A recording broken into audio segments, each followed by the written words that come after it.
It's, do you want to choose A, B, or C? And do you want to go with subset D, E, F, or Q? It was once described by a man who carried that football as comparable to a Denny's menu. Each of those line items, I'm going to give it to you in painful detail. Each of those line items is followed by an authentication code. And the authentication code is then put into the football. That authentication code is then sent to every nuclear-capable site across the United States and any nuclear-capable sites in Europe. The authentication code will only work to authenticate with missiles that have the predetermined target set that was in the black book. Now, the emergency action message, the EAM, that is received by the missile crew, they can't determine what it means. They just get a message, an encrypted message. Then they turn it and then they check the authentication code against a bank of authentication codes that they're given every morning. A whole new bank that recycles, that changes every morning. If the two codes match, only the system knows. The crew does not know. And then the crew will follow the action steps of an authenticated message. And then part of those action steps literally include unlocking a safe, pulling out a plastic wrapped piece of paper that you crack open, and then from within that piece of plastic, you crack out another code. And that code is a specific arming code that will arm the weapon system that you are at. And then you go through the whole that's a huge checklist of items until you get the checklist item that says insert your keys and the checklist item where you have the commander of the capsule count to 3 and then you both turn your keys.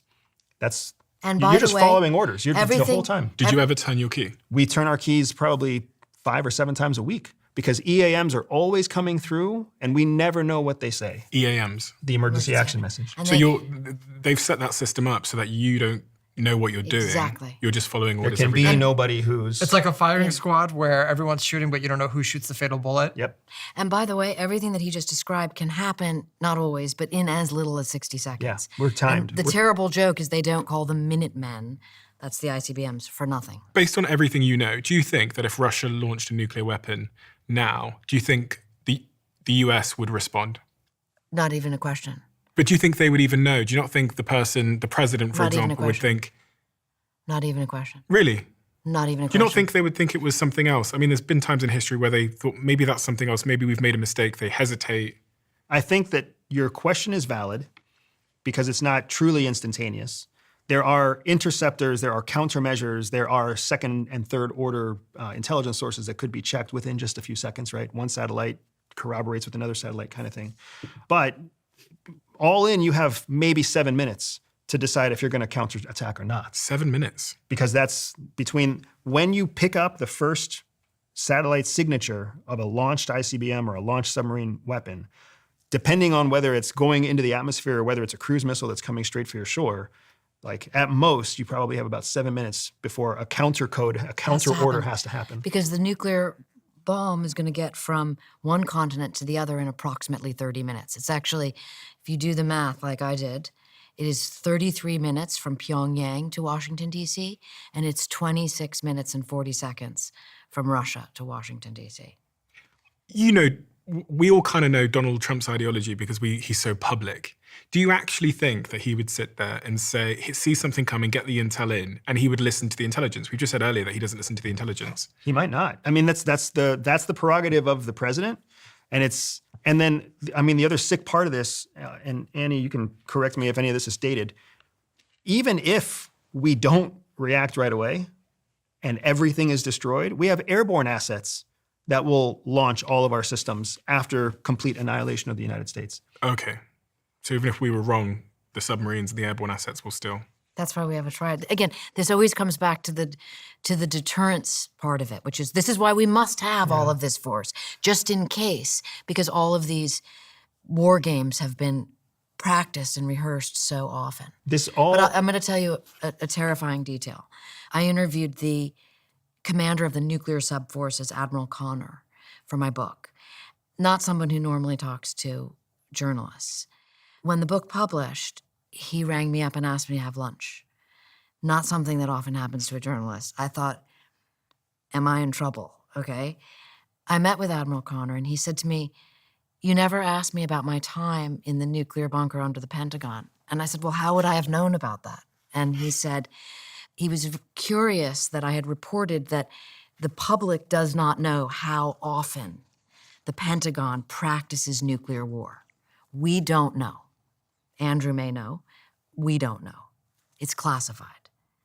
And what Admiral Connor said to me was, you never asked me what I was doing in the nuclear bunker beneath the Pentagon, and you never asked me how often we practice preparing to tell the president that he needs to launch, to your question. I mean, I'm at the edge of my seat. And he said, guess. And, I started with once a year, right? Because what do you think? I mean, that's like terrifying. And you know what the answer is?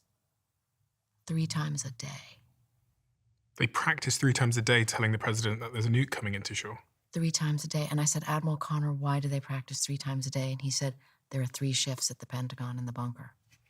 And I think the terrifying point that we're making is to your question, which is a normal human question, like, wait a minute, someone really wouldn't do this. I mean, you would stop and think, this can't be right. All of that, that's the movies.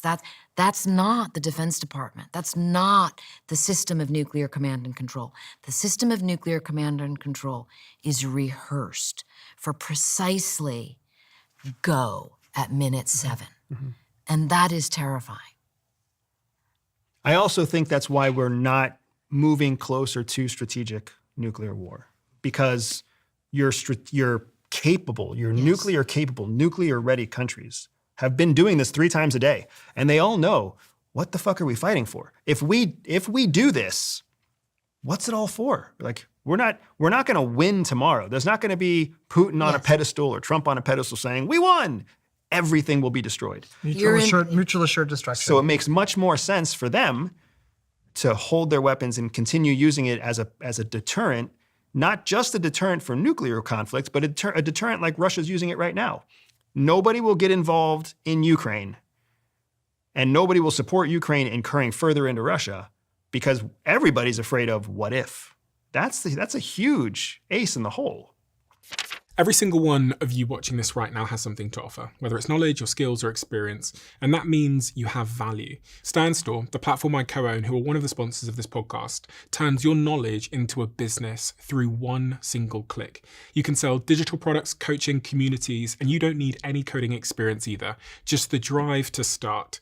This is a business I really believe in, and already $300 million has been earned by creators, coaches, and entrepreneurs just like you have the potential to be on StanStore. These are people who didn't wait, who heard me saying things like this, and instead of procrastinating, started building, then launched something, and now they're getting paid to do it. Stan is incredibly simple and incredibly easy, and you can link it with a Shopify store that you're already using if you want to. I'm on it, and so is my girlfriend and many of my team. So if you want to join, start by launching your own business with a free 30-day trial. Visit stephenbartlett.stan.store and get yours set up within